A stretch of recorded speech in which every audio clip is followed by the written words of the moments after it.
တောမီဤလိုက်လုံများသည်ပူပြင်းမြောင်ချောက်သောလျော့ကိုဆွဲငင်လျက်ငုံမင်းငယ်အားဝိုင်းရန်လောင်မြိုက်လာသည်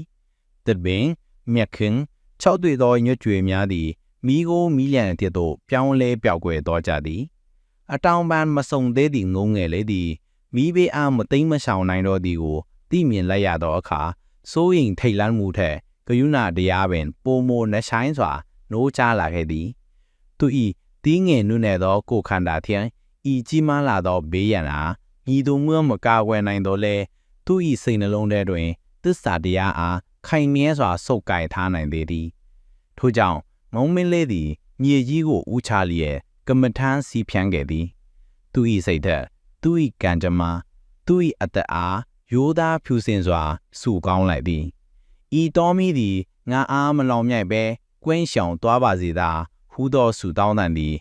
မိကျွေမီလျက်များကြားမှပောက်ကွဲထွက်လာသောအတန်များထက်ပို၍ပြင်းထန်စွာတော်တွင်အနှံ့ပြန့်နှံ့သွားခဲ့သည်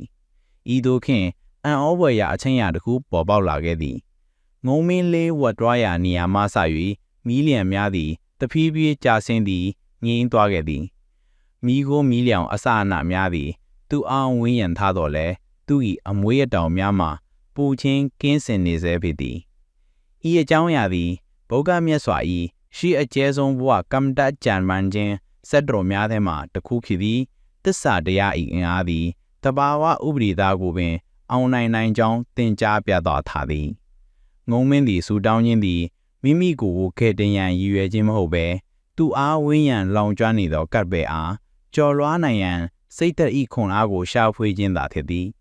ဣဇလဲဤသည်ဘဝ၏ပူပြင်းသောဒုက္ခဆင်းရဲများကြားတွင်ဂယုဏတရားနှင့်သစ္စာတရားအားမိတို့ထိမ့်သိမ်းရမည်ကိုသင်ပြထားသည်